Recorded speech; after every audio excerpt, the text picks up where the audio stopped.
January 20, 2020. Phoenix, Arizona. 3 children on a couch, 3-year-old Zane, nearly 2-year-old Mariah, and 7-month-old baby Catalia. They looked like they'd peacefully drifted off to sleep. But when officers stepped closer, they realized the horrifying truth. All 3 were dead. Their own mother had staged the scene. Arizona, known for its sunsets and open skies, hides some of the darkest secrets behind closed doors. Where are you watching from? Drop your location in the comments. And if you care about justice for these innocent children, hit that subscribe button. Most of you watching aren't subscribed. Let's change that today. Case 1. Rachel Henry. January 20, 2020. Phoenix. 3 children on a couch. Officers thought they were asleep, until they realized the horrifying truth. When Phoenix police arrived at the small apartment that night, the scene looked almost peaceful. 3-year-old Zane, nearly 2-year-old Mariah, and 7-month-old Catalia were lying side by side on the living room couch, tucked in as if someone had lovingly put them down for a nap. But something was wrong. They weren't breathing. They weren't moving. All 3 children were already dead. Zane was the oldest, a curious, energetic little boy who loved playing with toy cars and making his baby sisters laugh. Mariah was just weeks away from her 2nd birthday, a sweet toddler who was learning new words every day and loved to dance whenever music played. Baby Catalia, only 7 months old, had just started sitting up on her own. She had her whole life ahead of her. First steps, first words, first day of school. None of that would ever happen. Their mother, 22-year-old Rachel Henry, was the one who called 911. But as investigators began piecing together what happened, the truth became clear. Rachel hadn't been trying to save her children. She had killed them. Rachel had moved to Arizona from Oklahoma not long before the murders. Public records and family members painted a picture of a young mother who was drowning. She struggled with substance abuse, bounced between unstable housing situations, and had little to no support system. Financial instability weighed heavily on her. Friends and relatives later said she seemed overwhelmed, stretched beyond her emotional capacity, and increasingly isolated. There were signs of chaos, drug use in the home, unpaid bills, and a mother who was visibly unraveling. But what Rachel did that night wasn't a sudden snap. It was methodical. According to court filings and her own statements to police, she suffocated each child, one by one. She sang to at least one of them as she took their life. Then, after all 3 were dead, she carefully arranged their small bodies on the couch to make it look like they had simply fallen asleep. That staging, the deliberate effort to create a peaceful scene, became a critical piece of evidence. It showed awareness. It showed intent. It showed that Rachel knew what she had done was wrong, and she tried to control how it would be discovered. Prosecutors argued that this was not a case of a mother losing control in a moment of desperation. This was first-degree murder, carried out with chilling calculation. Rachel's defense team pointed to her mental health struggles, emphasizing postpartum depression, untreated trauma, and the crushing weight of addiction. They argued she was a desperate woman spiraling downward, not a cold-blooded killer. But the state countered with the facts. She killed 3 children, one after another, then staged the scene. That level of planning, they said, proved she understood exactly what she was doing. The case moved slowly through the courts, but in December 2024, Rachel Henry pled guilty to 3 counts of first-degree murder. On February 14, 2025, Valentine's Day, she stood before a judge and was sentenced to 3 consecutive life sentences without the possibility of parole. She will never walk free. She will spend the rest of her life behind bars, paying for the 3 lives she stole. From a clinical perspective, experts say cases like Rachel's often sit at a dangerous intersection: postpartum mental illness, addiction, isolation, and unresolved trauma. Young mothers under intense stress, without stable partners, family support, or access to mental health care, can deteriorate quickly. The warning signs are often there: mood swings, withdrawal, erratic behavior, substance use, talk of feeling hopeless or trapped. But even in that context, experts are clear. Mental illness can be a factor in understanding what happened, but it is never an excuse. The responsibility to protect children remains absolute. What makes Rachel's case even more tragic is that people around her saw the warning signs. Neighbors noticed the chaos. Family members knew she was struggling. There were glimpses of her instability, moments when someone could have intervened, but no one did, at least not in a way that was powerful enough or early enough to save Zane, Mariah, and Catalia. By the time authorities were fully aware of the danger, it was already too late. Rachel Henry's story is a reminder that isolation kills. When struggling, parents are left alone, without resources, without mental health care, without a safety net. The most vulnerable, the children, pay the price. It's also a reminder that we, as a community, have a responsibility to speak up when something feels wrong. A phone call, a wellness check, a conversation with a trusted authority. Any of those actions could have changed the outcome. But silence allowed 3 innocent children to die in their own home, at the hands of the person who was supposed to love and protect them most. But Rachel Henry wasn't the only Arizona mother who hid a dark secret behind closed doors. Case 2. Jenna Folwell. October 24, 2018. Chandler. A frantic 911 call. A 4-week-old baby kidnapped from a park. Or so she said. 19-year-old Jenna Folwell was hysterical on the phone. She told dispatchers that someone had taken her son, 4-week-old Rainer, from Brooks Crossing Park. Officers flooded the area immediately, treating it like every parent's worst nightmare, a stranger abduction. They canvassed the park, questioned witnesses, and mobilized search units. Time was critical. Every second mattered when a newborn was missing. But within hours, detectives began to notice something off. Jenna's story kept changing. The timeline didn't add up. Details shifted with each retelling. Her emotional responses felt rehearsed, disconnected from the crisis she was reporting. Experienced investigators know what genuine panic looks like, and this wasn't it. While officers continued searching the park, another team went to the apartment Jenna shared with her father. That's where they found baby Rainer, hidden inside a duffel bag, stuffed in a cabinet, already dead. The kidnapping story was a lie. Jenna had never been at the park with her son. She had killed him, hidden his tiny body, and then fabricated an elaborate cover story to explain his disappearance. But what investigators discovered next turned the case from tragic to absolutely chilling. Forensic analysts examined Jenna's phone. What they found was a digital trail of horror. More than 100 searches, dating back weeks before Rainer's death, related to harming babies, child abductions, and methods of inflicting injury on infants. She had researched how to hurt children, how to make it look like an accident, how to stage a kidnapping.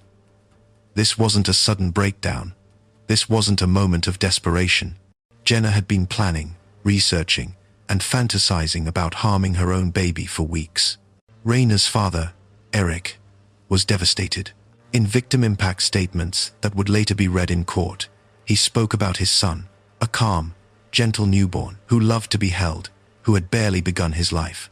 Eric described all the ordinary moments that had been stolen from them. Rainer would never take his first steps.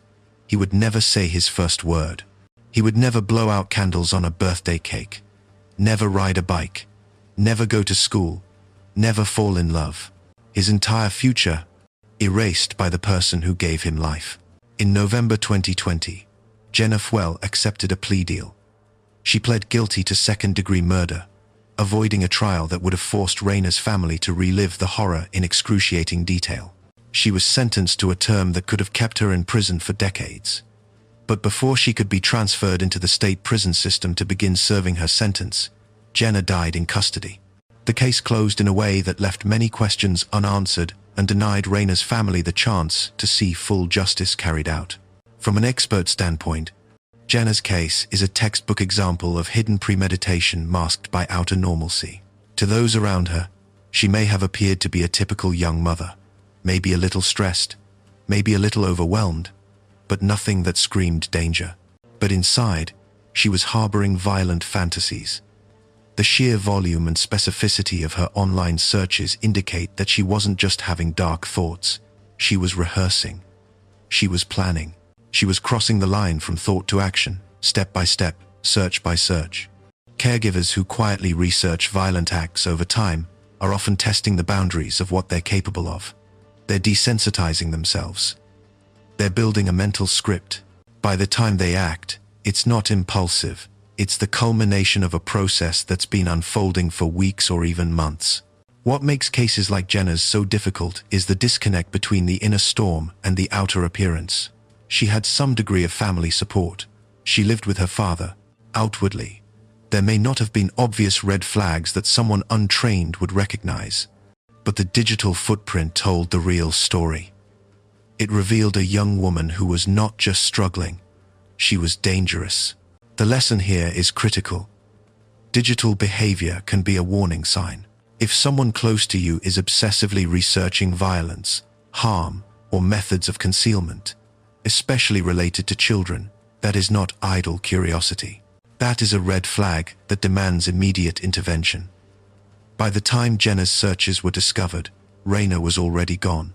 But if someone, a family member, a friend, anyone with access to her phone or computer, had seen those searches earlier and reported them, that little boy might still be alive today.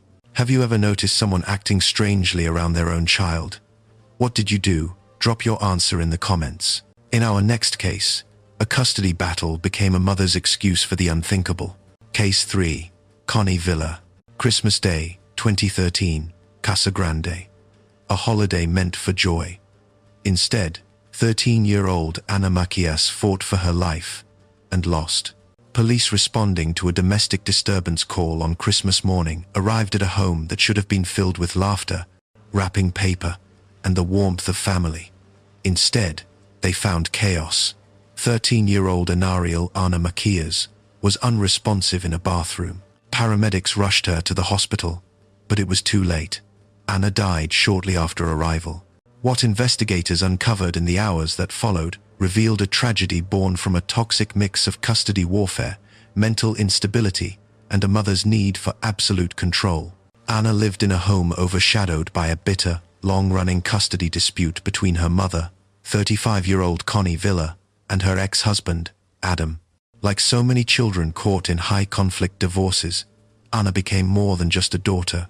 She became a mediator, a caretaker, a buffer between two warring adults. Relatives described her as gentle, responsible, and mature beyond her years. She was a second mother to her 3 younger siblings, ages 3, 5, and 8, providing the emotional stability that the adults in her life could not. But on Christmas Day 2013, that stability shattered. According to police and prosecutors, Connie attempted to force all 4 of her children to ingest prescription narcotics. Toxicology results later confirmed that the 3 younger children had opiates in their systems, but they survived. Ana, the oldest, refused to take the pills. That act of resistance, that moment of courage, cost her her life. Connie admitted to investigators that she killed Ana after the girl would not comply. But the violence didn't stop there. Adam, Ana's father, had come to the home for a holiday visit. Connie attacked him with a knife, stabbing him multiple times. Adam fought back, managed to escape, and called 911. That call brought police to the scene and led to the discovery of Ana's body and the rescue of the 3 younger children, all of whom were found with drugs in their systems but still alive. Psychological evaluations were conducted on Connie in the months that followed. Defense attorneys explored whether she had been in the grip of a mental health crisis, whether she understood the nature of her actions. But in the end, the court ruled that Connie was competent. She knew what she was doing. Prosecutors argued that this was not a fleeting moment of passion or confusion. This was a calculated murder-suicide plan, driven by Connie's fear of losing custody and her desperate need to maintain absolute control over her children. If she couldn't have them, no one would. In July 2017, Connie Villa was sentenced to life in prison without the possibility of parole for Ana's murder. She also received additional time for the attempted killings of her other 3 children and the violent attack on her ex-husband. She will never be free again. For experts in family violence and child protection, Connie's case is a textbook example of what's sometimes called custodial possessiveness.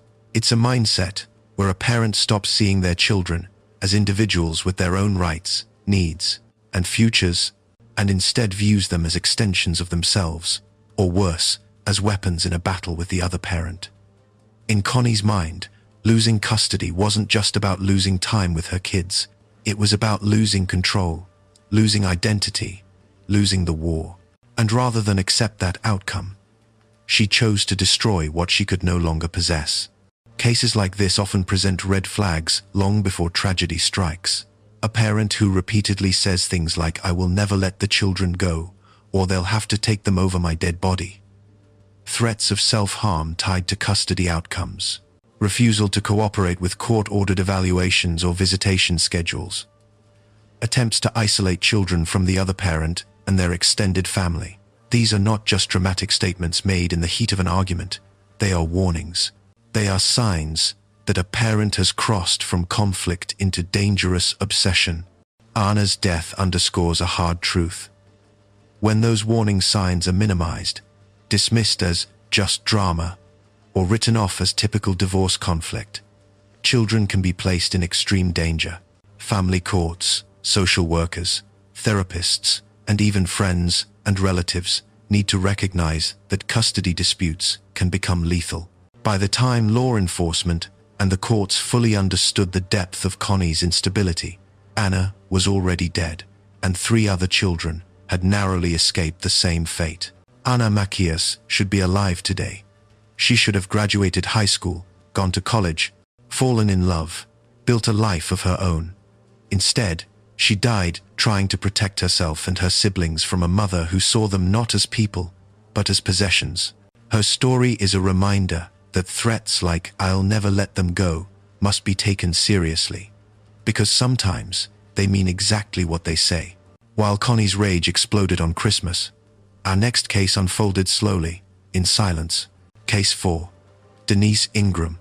July 2013, Phoenix.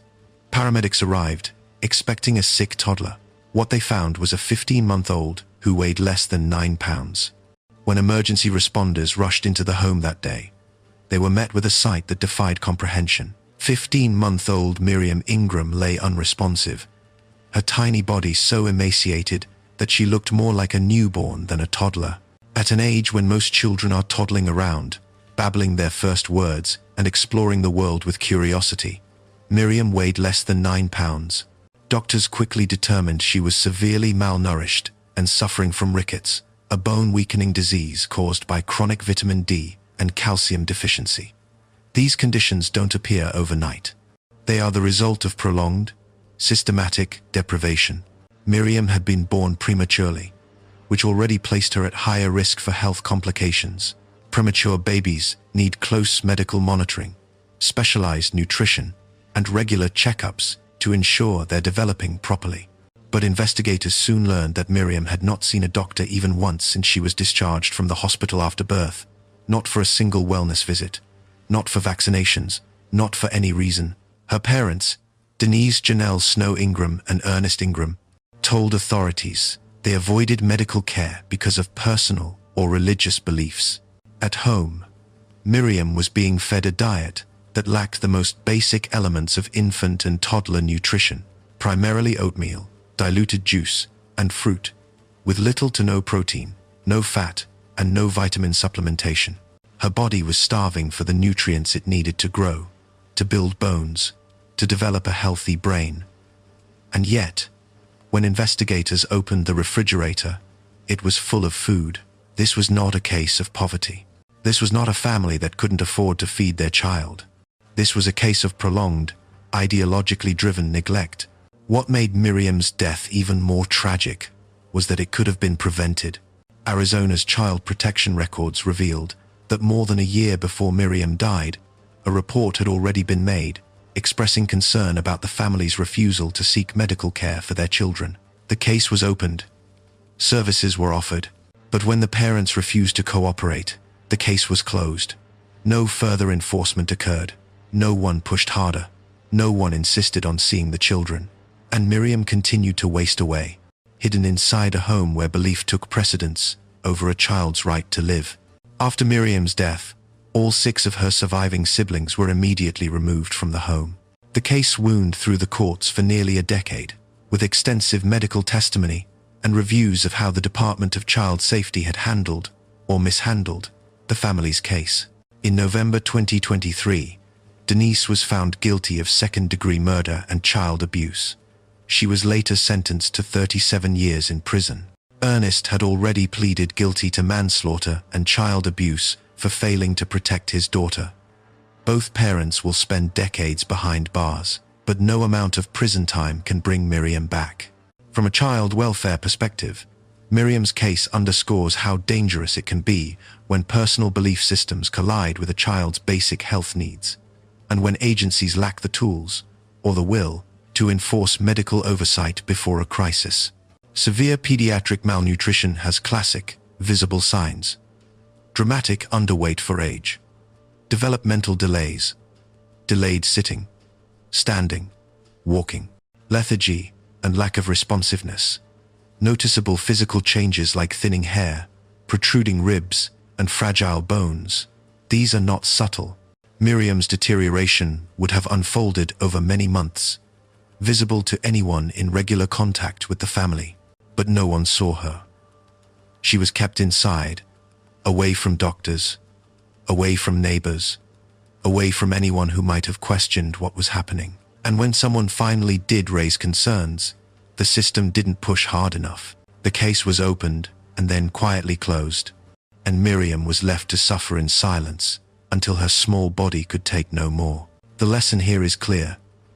When belief systems, whether religious, ideological, or personal, prevent a child from receiving life-saving medical care, agencies must enforce oversight. A parent's right to raise their child according to their beliefs does not extend to the right to let that child starve, suffer, or die. Courts and child protection workers must be empowered to intervene, even when parents resist, even when it's uncomfortable, even when it requires going back multiple times. Because the alternative is what happened to Miriam, a slow, painful death that no child should ever endure. If these stories are breaking your heart like they're breaking mine, don't just watch, subscribe. These children deserve to be remembered. You can help make sure their stories are heard. Miriam's death was slow, but in Flagstaff, another boy's suffering was just as deliberate. Case 5. Elizabeth Archibeke and Anthony Martinez. March 2020. Flagstaff. 6-year-old Deshaun Martinez was found unresponsive in an apartment. He'd been locked in a closet and starved to death. When police and paramedics arrived at the Flagstaff apartment that day, they found a little boy who had been failed in the most unimaginable way. 6-year-old Deshaun Martinez was severely underweight, his small body showing all the signs of prolonged malnutrition. Doctors would later confirm what investigators already suspected. Deshaun had died from starvation. But this wasn't a case of poverty or a family unable to provide. This was targeted, deliberate abuse, hidden behind the walls of what appeared to be an ordinary home. Court records and statements from Arizona's Department of Child Safety revealed a horrifying pattern of cruelty.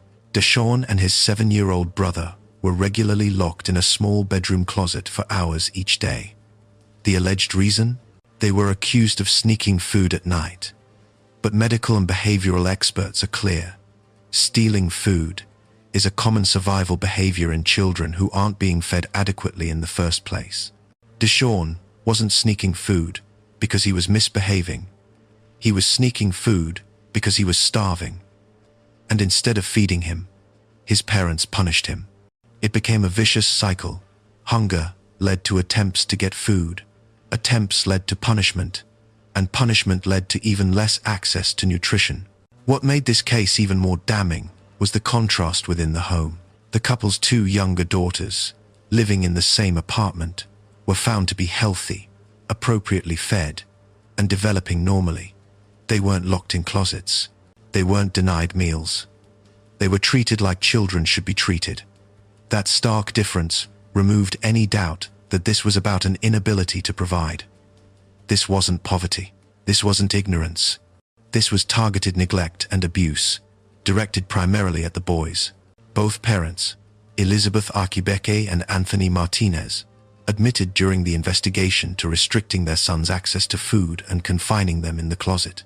They reportedly described the closet as a form of discipline, as if locking a hungry child in a dark, cramped space for hours was an acceptable way to teach a lesson. Forensic examinations of Deshawn's body told the real story. His remains bore the unmistakable hallmarks of chronic starvation, severe muscle wasting, stunted growth, and organs that had begun to shut down from lack of nutrition. In July 2023, Elizabeth Arquibeke pled guilty to first-degree murder and child abuse. She was sentenced to life in prison without the possibility of parole. Anthony Martinez was convicted in 2024 of first-degree murder, multiple counts of child abuse, and kidnapping. He also faces life in prison. But the abuse didn't stop with just the parents. Ann Martinez, the boy's grandmother, who lived in or frequently visited the home, was also charged in connection with the abuse. Multiple adults either participated in or tolerated the mistreatment, and not one of them stepped in to save Deshawn. For the Flagstaff community, the case was a shock. Neighbors later spoke of a family that, from the outside, didn't appear destitute or chaotic. There were no obvious signs of the horror unfolding inside. The abuse was hidden behind the walls of a seemingly ordinary apartment, and by the time anyone realized what was happening, Deshawn was already gone. From a professional standpoint, the warning signs in cases like this can be subtle but critical. Children who appear dramatically underweight compared to their siblings. Kids who are rarely seen playing outside or attending school regularly. Excessive secrecy about certain rooms or spaces in a home. Children who appear frantic around food, who hoard it in pockets or clothing, or who eat in ways that suggest they don't know when their next meal will come. These are red flags that demand attention. Deshawn's death is a grim example of how easily prolonged abuse can be hidden in plain sight, when no one feels empowered or obligated to push past the front door and ask hard questions. Teachers, neighbors, extended family members, anyone who interacts with children must be trained to recognize these signs and to act on them. A child's life may depend on someone noticing that something isn't right and refusing to look away.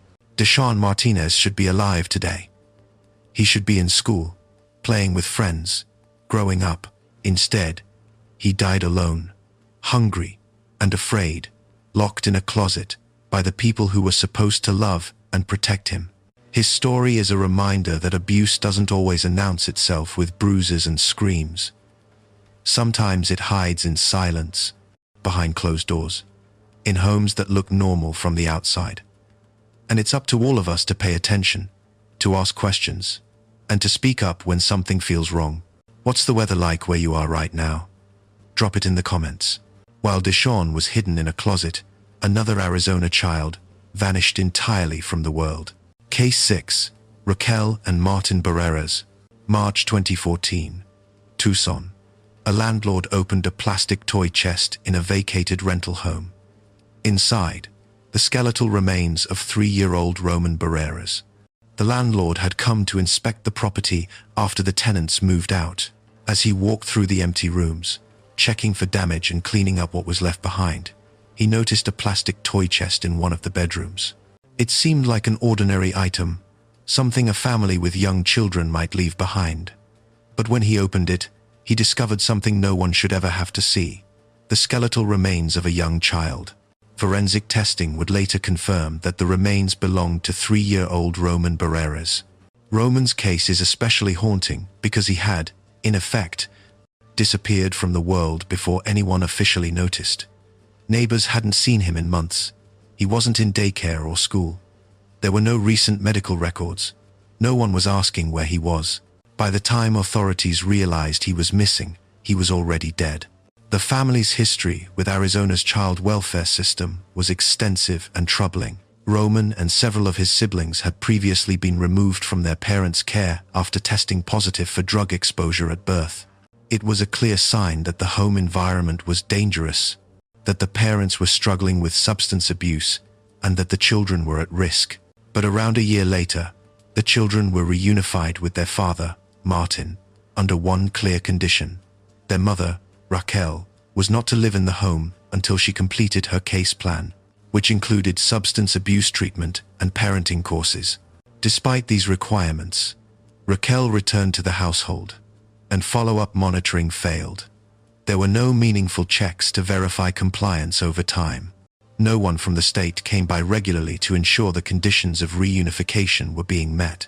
The system that had once stepped in to protect Roman and his siblings quietly stepped back, assuming the family was following the rules. They weren't. In January 2014, just weeks before Roman's body was discovered, a caller reported to the state hotline that Roman had not been seen for months. That report, a direct, specific concern about a missing toddler, was either miscoded or mishandled and never properly investigated. It was a critical missed opportunity.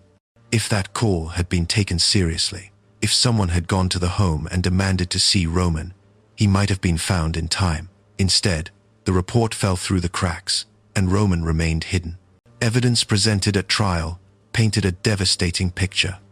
Roman had been isolated from his siblings, denied adequate nutrition, and hidden from view.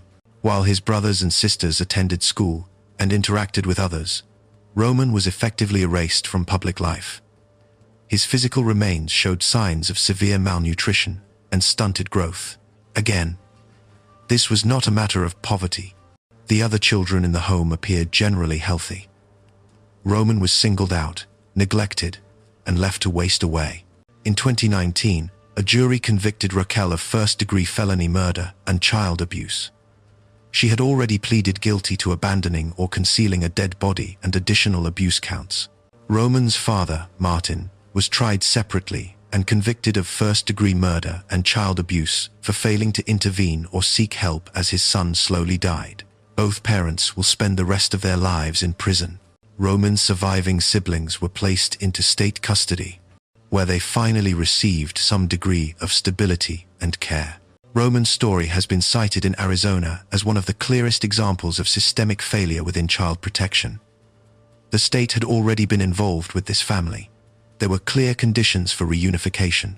There was a specific hotline call about a missing toddler. Each of these moments was an opportunity for decisive intervention. None were fully seized. The system that was designed to protect Roman failed him at every turn. For professionals working in child welfare, one of the key lessons from Roman's case is stark. A child's prolonged absence, from school, from social settings, from extended family, can itself be a symptom of severe neglect or worse. When a child essentially disappears, when no one has seen them in weeks or months, it should be treated as a red flag emergency, not a paperwork error. It should trigger immediate, in-person investigation. Someone should be knocking on that door, demanding to see the child, and not leaving until they do. Roman Barreras was 3 years old. He should have been playing with toys, learning to talk in full sentences, starting preschool. Instead, his short life ended in isolation, hunger, and fear. His body was hidden in a toy chest. A container meant for childhood joy turned into a makeshift tomb. His death is a reminder that child protection is not just about removing children from dangerous homes. It's about following through. It's about monitoring. It's about taking every report seriously and acting with urgency when a child's safety is in question. Roman disappeared in silence. But in Phoenix, 2 little girls were silenced on purpose. Case 7. Retta Cruse. September 2021. Phoenix. Relatives couldn't reach 9-year-old Alia and 4-year-old Royal. When police arrived, the bedroom was barricaded. Inside, the girls were tucked into bed, dead. The fathers of the 2 girls had been trying to reach them for hours.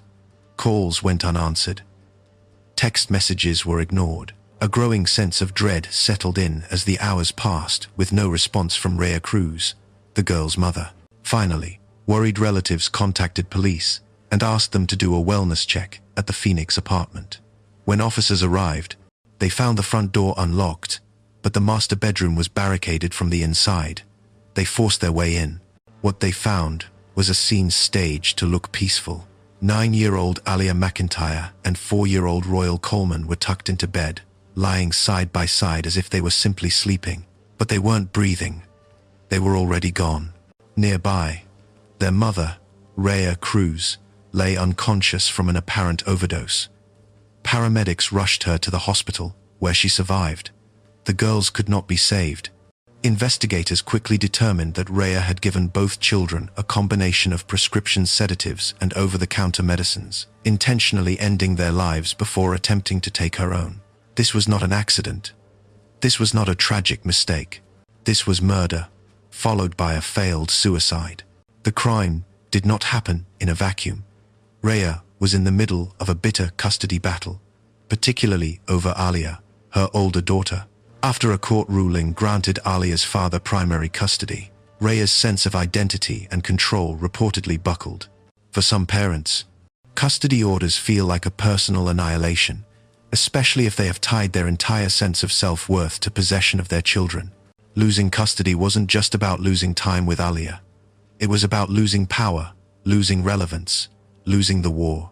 Prosecutors argued that Retta's actions fit a pattern known in forensic psychology as spiteful filicide, or, more colloquially, a Medea complex, a reference to the Greek myth in which a mother kills her children to cause maximum emotional pain to their father.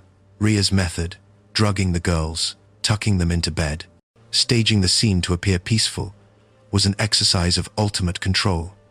If she couldn't determine their future in life, she would determine it in death. If she couldn't have them, no one would. Alia was 9 years old. She loved school, had friends, was beginning to discover who she was becoming. Royal was only 4, still learning, still growing, still full of wonder. Both girls had fathers who loved them, who fought for them, who wanted to be part of their lives. But Retta saw them not as individuals with their own futures, but as extensions of herself, and as weapons she could use to inflict the deepest possible wound on the men she was fighting. Retta eventually pled guilty to 2 counts of first-degree murder and received a life sentence. But the final act of this tragedy came quickly. In February 2025, just days after arriving in state prison to begin serving her punishment, Retta died by suicide in her cell, completing the self-destructive trajectory she had begun in that barricaded bedroom. From a prevention standpoint, experts emphasize that the period immediately after adverse custody decisions is among the highest risk windows for family annihilation, parental suicide, and lethal violence against children. When a parent loses custody or faces a ruling they perceive as catastrophic, the emotional fallout can be extreme. Indicators can include dramatic statements like, "I'd rather see them dead than with him," or, "If I can't have them, no one will." Escalating non-compliance with court orders, sudden withdrawal from friends, work, or family contact, open fantasies about running away, disappearing, or harming oneself or the children. These are not empty threats. These are not just words said in anger. They are warnings. They are red flags that demand immediate intervention by family members, by attorneys, by the courts, by mental health professionals. When someone says they would rather see their children dead than lose custody, believe them, report it, act on it, because sometimes they mean exactly what they say. Alia and Royal were children, not combatants in their parents' war. They were not pawns to be moved around a board or weapons to be used in battle. They were little girls with hopes, dreams, and futures that should have stretched out for decades. Instead, their lives were cut short by a mother who saw them as possessions she could destroy rather than lose. Their deaths serve as a chilling reminder that legal systems must do more than split time and write orders. They must assess and manage risk, especially when one parent shows signs of extreme emotional volatility. Courts need to recognize the warning signs and have mechanisms in place to protect children during the most dangerous periods of custody disputes. Because by the time the danger becomes obvious, it's often too late. I know this is heavy, but ignoring these stories won't make them go away. Subscribing, liking, and sharing helps spread awareness, and awareness saves lives. Don't scroll past this. Retta killed her daughters in a bedroom. Our next case happened in broad daylight inside a hot car. Case 8. Brittany Velasquez. March 26, 2018. Superior, Arizona. 20-year-old Brittany Velasquez called 911. Her two children, 2-year-old Christopher and 10-month-old Brooklyn, were unresponsive in the backseat. When first responders arrived at the scene in the small mining town of Superior, they found 2-year-old Christopher and 10-month-old Brooklyn still strapped into their car seats, wearing the same clothes they'd had on that morning. The vehicle's windows were fogged from the inside, a telltale sign that the children had been alive inside the sealed car for many hours, breathing, sweating, crying, and eventually succumbing to the heat and lack of air. By the time their mother called for help, it was far too late.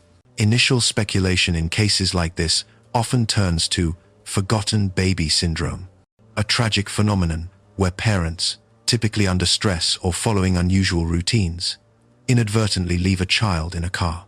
It's a real and devastating occurrence that has claimed innocent lives. But investigators soon learned that this was no accident. This was not a case of a stressed mother forgetting her children in a moment of distraction. This was deliberate abandonment. Brittany told family members she had dropped the kids off at a babysitter before going to work that morning. It was a simple, believable story, the kind of routine that working parents follow every day. But GPS data, cell phone records, and witness interviews quickly made it clear that the babysitter never received the children that day. In fact, Brittany never went to the babysitter's house at all.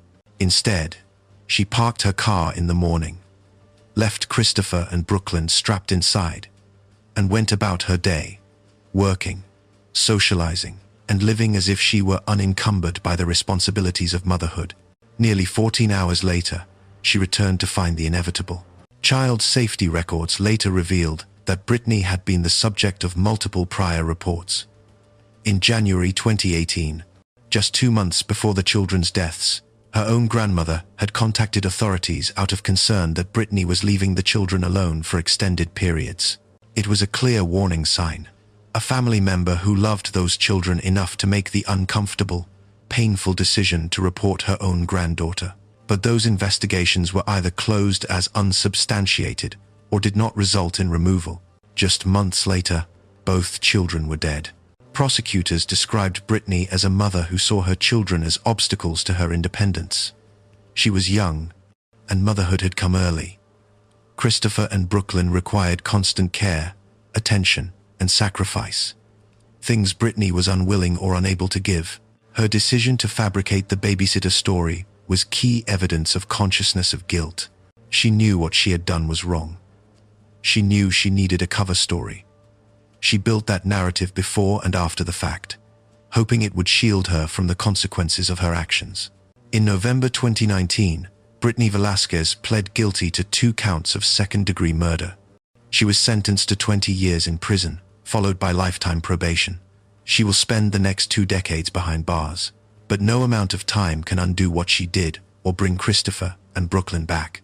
Unlike cases where panic, illness, or a sudden catastrophic lapse might trigger a tragedy, Brittany's case has been cited by experts as an example of role rejection and narcissistic detachment. The children were not left by mistake.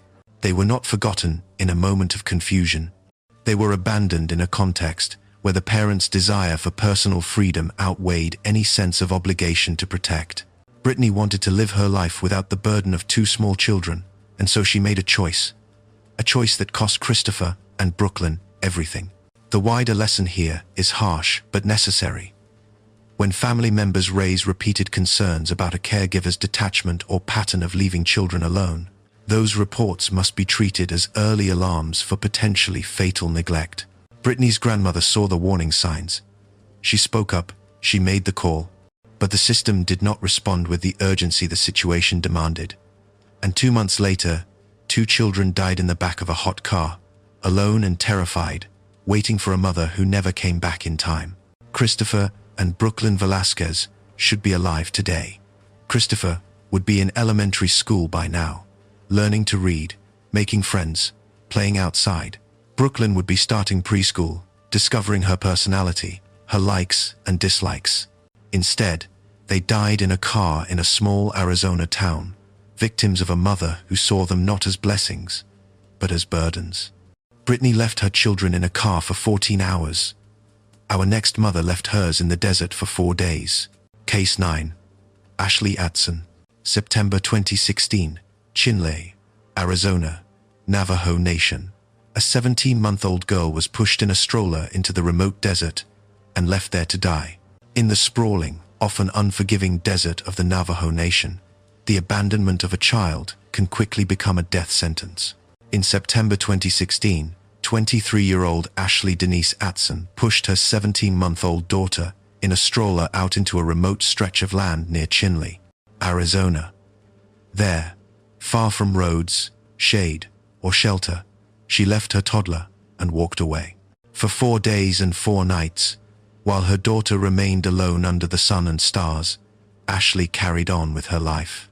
Social media posts, witness accounts, and investigative records show that during those days, she ate with friends, snapped selfies, and even posted a photo of herself eating ice cream, publicly presenting an image of carefree normalcy while privately knowing her child was dying in the desert. She laughed. She socialized. She acted as if nothing was wrong. Meanwhile, her 17-month-old daughter, a baby who should have been learning to walk, babbling her first words, exploring the world with curiosity, was alone, exposed to the elements, starving, dehydrated, and terrified. When Ashley finally returned to the spot where she had left her daughter, the toddler was dead. Rather than report the death or seek help, Ashley placed the small body into a trash bag and disposed of it in an animal den, as if her own child were nothing more than garbage to be hidden and forgotten. Law enforcement from the Navajo Nation and the FBI eventually discovered the crime after investigating the child's disappearance. Ashley confessed and cooperated in locating the remains, but no confession could undo what she had done. It later emerged that the child had been born with methamphetamine in her system, a clear sign that Ashley had been using drugs during her pregnancy. The baby had been removed from Ashley's care and placed in foster or relative placement, where she was safe, fed, and cared for. But after some time, the decision was made to reunify the child with her mother, under the belief that Ashley could safely parent. That decision proved disastrously, fatally wrong. In 2017, U.S. District Judge David Campbell sentenced Ashley to 20 years in federal prison, describing her crime as intentional, cold-hearted, and horrendous. The judge's words reflected what so many people felt. This was not a moment of desperation or a tragic accident. This was a calculated act of abandonment by a mother who simply did not care. From a psychological standpoint, Ashley's case falls into a category distinct from those driven primarily by acute emotional breakdown or custody-driven vengeance. Her behavior reflects what some experts call affective empathy deficit, an inability to emotionally register or care about another person's suffering, even one's own child, over an extended period.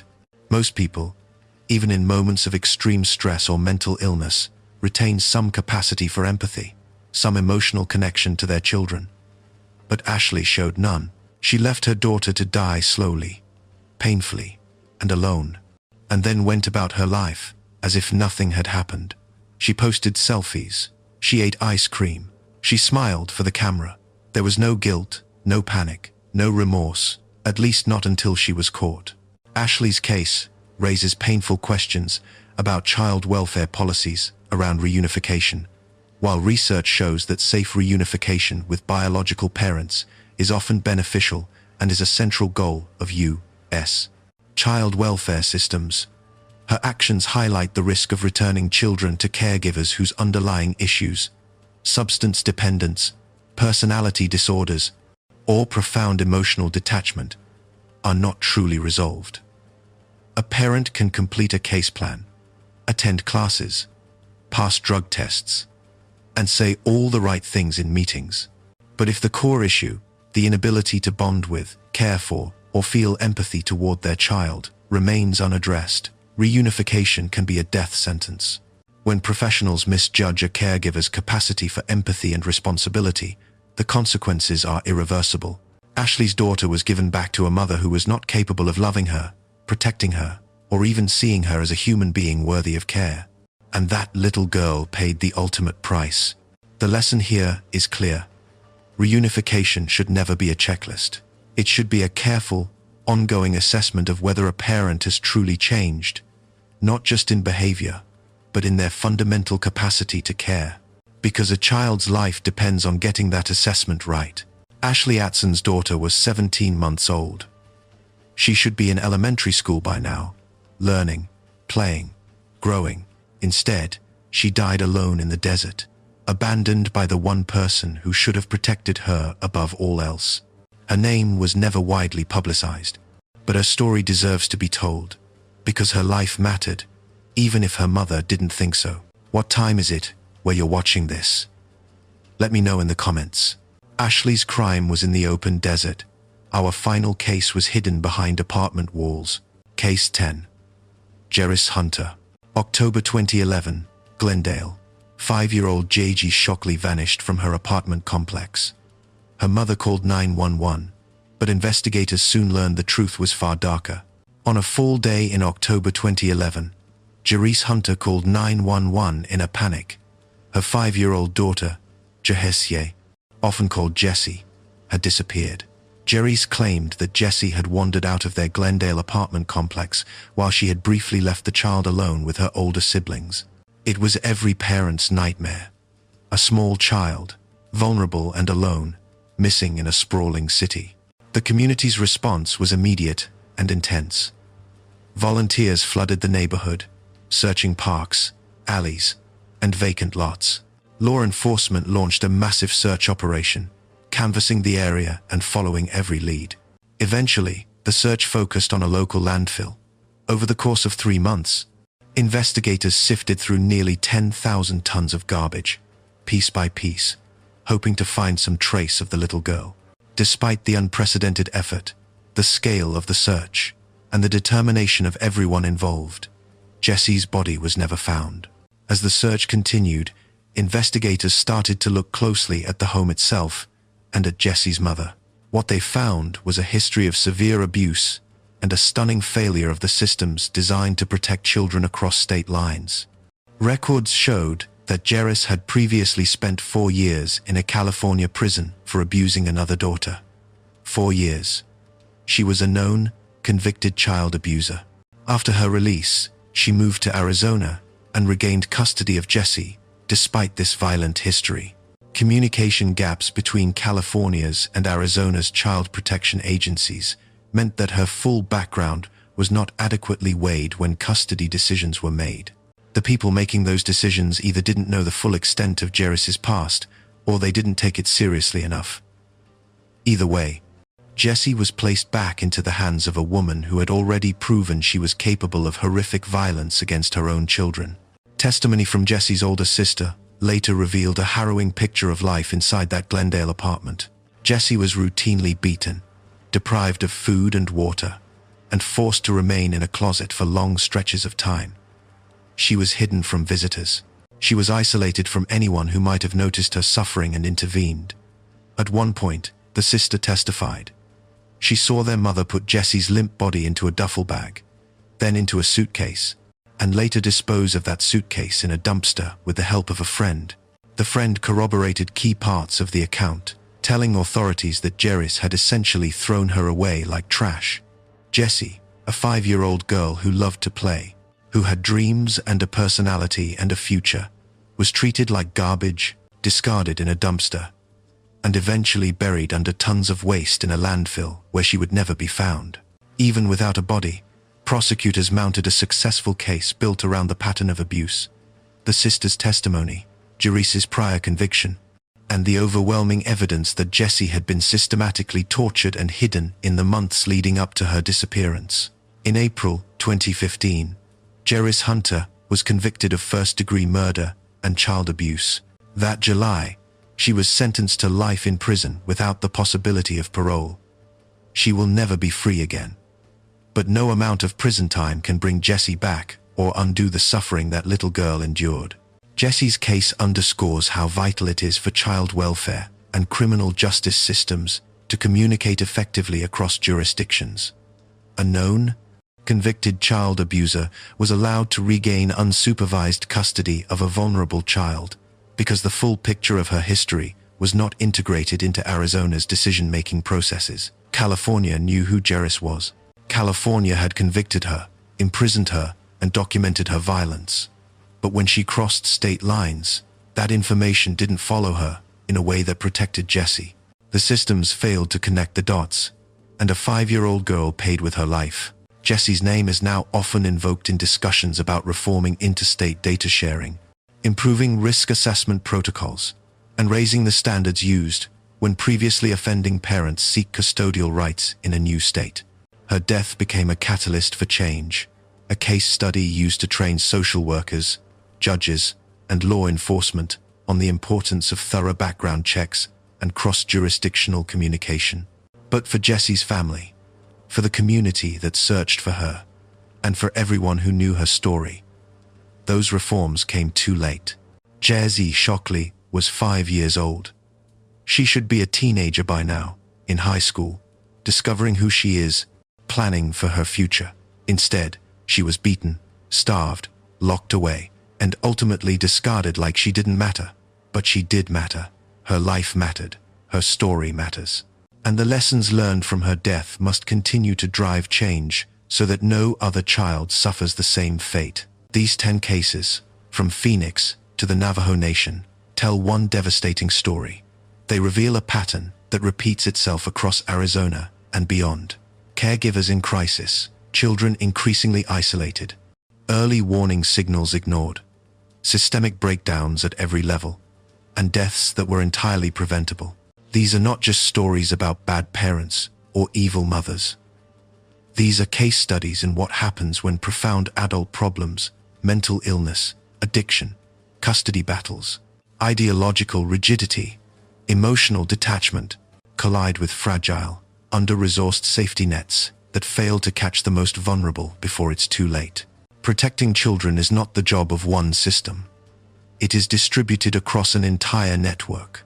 Relatives, neighbors, teachers, healthcare providers, social workers, police officers, and the courts. When any link in that network fails, or when everyone assumes someone else will step in, children fall through the cracks. And when children fall through the cracks, they die. So what are the warning signs? What should we be looking for? A child who is always sick and never seen playing outside, severe weight loss or developmental delays that don't match their age, a parent expressing extreme resentment, desperation, or threats around custody, statements like, "I'll never let them go," or "I'd rather see them dead." A family with a known history of abuse attempting to isolate children from schools, doctors, or extended family. Excessive secrecy about certain rooms or spaces in a home. Children who appear frantic around food, who hoard it, or who seem terrified of their caregivers. These signs are not always loud. They are not always obvious. But they are there. And when you see them, you have a choice. Stay silent, or speak up. If something feels wrong, make the uncomfortable call. Check in repeatedly. Don't assume someone else will handle it. Take prior abuse seriously, especially when a parent with a violent history is seeking custody again. Your instinct, your phone call, your refusal to look away, any of those actions could be the difference between life and death for a child. The children in these cases, Zane, Mariah, baby Catalia, Raina, Anna, Miriam, Deshawn, Roman, Alia, Royal, Christopher, Brooklyn, the unnamed Navajo toddler, and Jay Hesier, did not have the language, the power, or the freedom to seek help themselves. They depended on adults and systems that, at critical moments, failed them. Their voices were silenced. Their futures were stolen. But their stories can still speak. Their stories can still save lives, if we listen, if we learn, and if we act.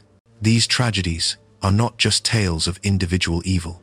They are warnings about what happens when we ignore the signs, when we close cases too quickly, when we reunify without proper follow-up, when we fail to communicate across state lines, when we assume that someone else is watching.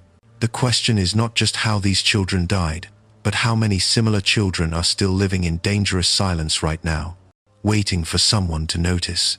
If these stories moved you, if they made you think, If they reminded you how important it is to speak up, then please, subscribe, hit that like button, share this video, comment below, and let me know which case shocked you the most. Your engagement doesn't just help this channel grow, it helps spread awareness that could literally save a child's life. Most of you watching right now haven't subscribed. If you believe these children's stories deserve to be told, prove it. Subscribe right now. Thank you for watching. Thank you for caring. Together, we can make sure no child's voice goes unheard. I'll see you in the next one.